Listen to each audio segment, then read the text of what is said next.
Dios les bendiga y gracias por escuchar Enamorándonos de la Palabra. Mi nombre es David Lebrón y soy su anfitrión y hermano en Cristo. Estamos contentos de poder compartir el Nuevo Testamento con usted. Nuestra meta es poder leer todo el Nuevo Testamento en 3 meses, mientras que dedicaremos un cuarto mes para comentar acerca de algún versículo de cada uno de los libros del Nuevo Testamento. Les aviso que no estaremos leyendo los libros en el orden en que aparecen en el canon bíblico. Sin embargo, creo que el orden en que lo leeremos será muy productivo, eficaz y edificante.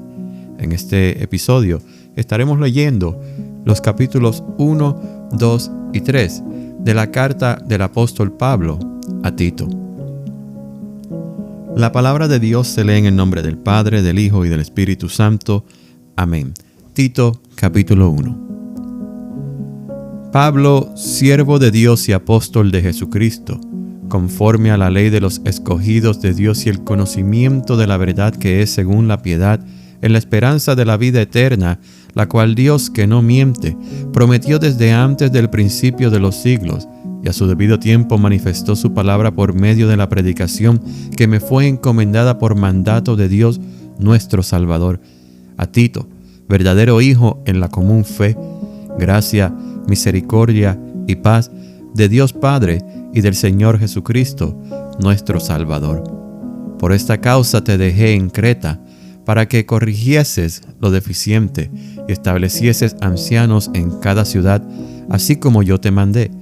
El que fuere irreprensible, marido de una sola mujer, y tenga hijos creyentes que no estén acusados de disolución ni de rebeldía, porque es necesario que el obispo sea irreprensible como administrador de Dios, no soberbio, no iracundo, no dado al vino, no pendenciero, no codicioso de ganancias deshonestas, sino hospedador, amante de lo bueno, sobrio, justo, santo, dueño de sí mismo, retenedor de la palabra fiel, tal como ha sido enseñada, para que también pueda exhortar con sana enseñanza y convencer a los que contradicen, porque hay aún muchos contumaces, habladores de vanidades y engañadores, mayormente los de la circuncisión, a los cuales es preciso tapar la boca, que trastornan casas enteras, enseñando por ganancia deshonesta lo que no conviene. Uno de ellos, su propio profeta, dijo: los cretenses siempre mentirosos, malas bestias, glotones ociosos. Este testimonio es verdadero, por tanto, repréndelos duramente, para que sean sanos en la fe, no atendiendo a fábulas judaicas ni a mandamientos de hombres que se apartan de la verdad. Todas las cosas son puras para los puros, mas para los corrompidos e incrédulos nada les es puro, pues hasta su mente y su conciencia están corrompidas. Profesan conocer a Dios, pero con los hechos lo niegan, siendo abominables y rebeldes, reprobados en cuanto a toda buena obra. Pero tú habla lo que está de acuerdo con la sana doctrina, que los ancianos sean sobrios, serios, prudentes, sanos en la fe, en el amor, en la paciencia.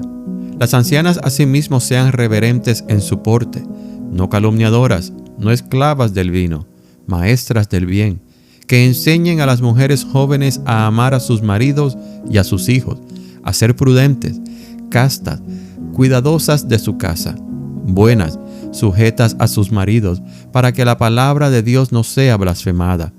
Exhorta asimismo a los jóvenes que sean prudentes, presentándote tú en todo como ejemplo de buenas obras, en la enseñanza mostrando integridad, seriedad, palabra sana e irreprochable, de modo que el adversario se avergüence y no tenga nada malo que decir de vosotros.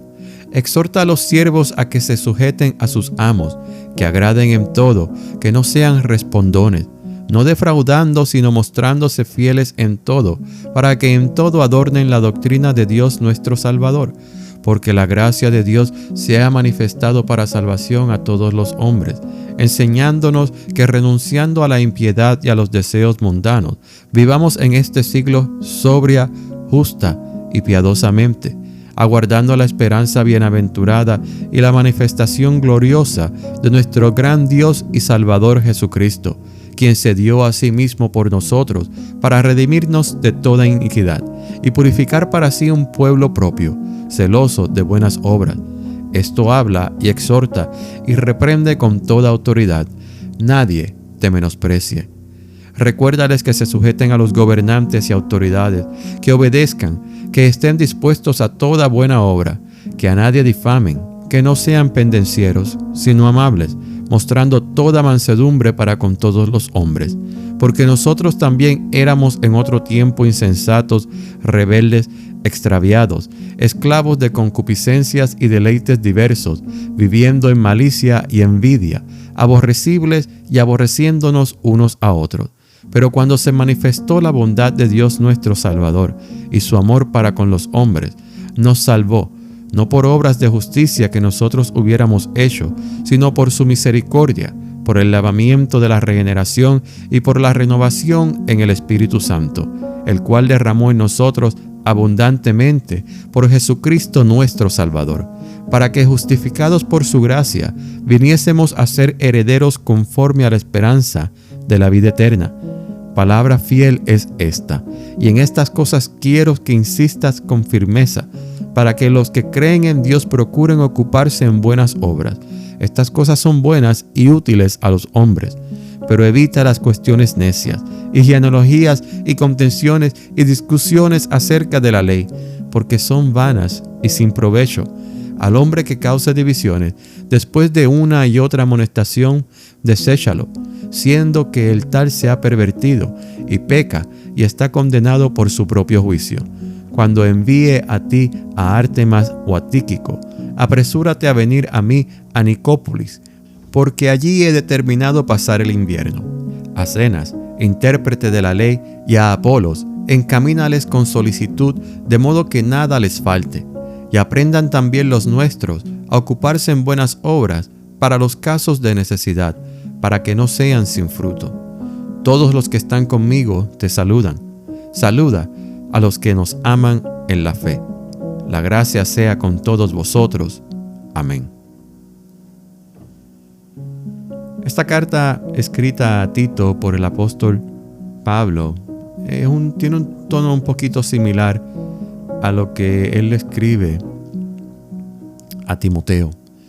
Sin embargo, en esta, el apóstol se enfoca en que Tito mantenga una buena reputación, un buen testimonio, para que así aquellos que critican al ministro pues no tengan nada malo que decir. Aparentemente habían personas que estaban diciendo que los ministros y los creyentes estaban no solo hablando una enseñanza falsa y contradictoria al verdadero evangelio de Jesucristo, a la verdadera doctrina de los apóstoles, sino que también estaban dedicándose a manchar el testimonio de los creyentes y, en especial, a aquellos que servían en algún ministerio. Es por eso que vemos que en el mismo primer capítulo, comenzando con el versículo 5, se nos habla de unos requisitos de ancianos y obispos. Y esto es muy parecido, como les dije, a lo que él le dice a Timoteo en su primera carta, ¿no? Los requisitos que los ancianos deberían tener para que así nadie pudiese hablar de ellos diciendo, pero este varón está sirviendo en tal ministerio y sin embargo yo lo he visto haciendo tal y tal cosa.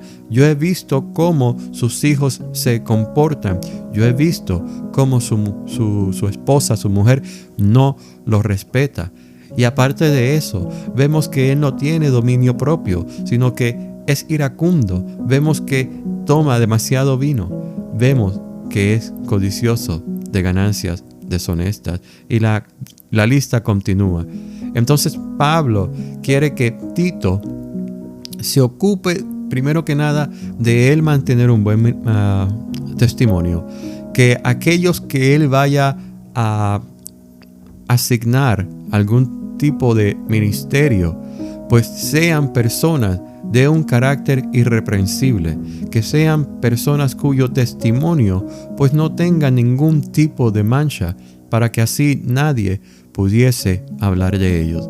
Pero él nos se queda ahí hablando solamente de aquellas personas que van a ejercer cierto ministerio, sino que Él se ocupa de toda la congregación y dice que las mujeres sean de tal manera que no sean calumniadoras, que no tomen mucho vino, que sean maestras del bien y que se ocupen de enseñarle a las mujeres más jóvenes a cómo tratar a sus maridos, a ser prudentes, a ser cuidadosas de su casa y otras cosas más. Y luego Él pasa a hablar acerca de los jóvenes y les dicen a los jóvenes que sean prudentes, y tú, Tito, sé el ejemplo de todos ellos, como ejemplo de buenas obras. Tu testimonio, tu manera de ser, esa es la que los seguidores de Jesucristo a los cuales tú estás pastoreando, pues van a mirar y van a querer a imitar. Esta carta es muy importante, especialmente para los pastores que necesitan un equipo de trabajo, que necesitan que en la congregación hay muchas personas que lo pudieran estar ayudando en ciertos aspectos de su ministerio. Él no debería imponer las manos muy rápidamente. Ciertamente debe existir cierto celo en el corazón del pastor a la hora de nombrar a alguien a algún cargo. Ciertamente debe haber algún celo de parte del pastor, de los ancianos y de la congregación al compartir el púlpito con alguien y al compartir los diferentes ministerios, porque a veces, hermanos, la iglesia está necesitada de músicos y llegan personas con un talento increíble a la iglesia, y porque son músicos, pues los ponemos enseguida a tocar la guitarra, a tocar el piano, sea la batería, los ponemos a cantar. Pero ¿qué tanto sabemos de esas personas? ¿Cuál es el testimonio de esas personas? ¿Es simplemente que tocan el instrumento, que Dios los ha dotado con ese talento? ¿O estamos mirando cómo está su vida espiritual? Estas cosas son muy importantes que no se pueden ignorar. Son muy importantes a las cuales todos debemos prestar atención. Y cuando digo todos, no me refiero solamente al pastor y a su equipo de trabajo, sino que me refiero a toda la congregación, porque hay que cuidar el testimonio que estamos presentando, que es el testimonio de que Cristo ha venido a nuestras vidas y que el Espíritu Santo está obrando y transformándonos cada día de que pasa en nuestras vidas. Hermanos, esta es la lectura del día de hoy. El día de mañana comenzamos la lectura del Evangelio según San Juan. Así que, hermanos, que Dios les bendiga y les guarde.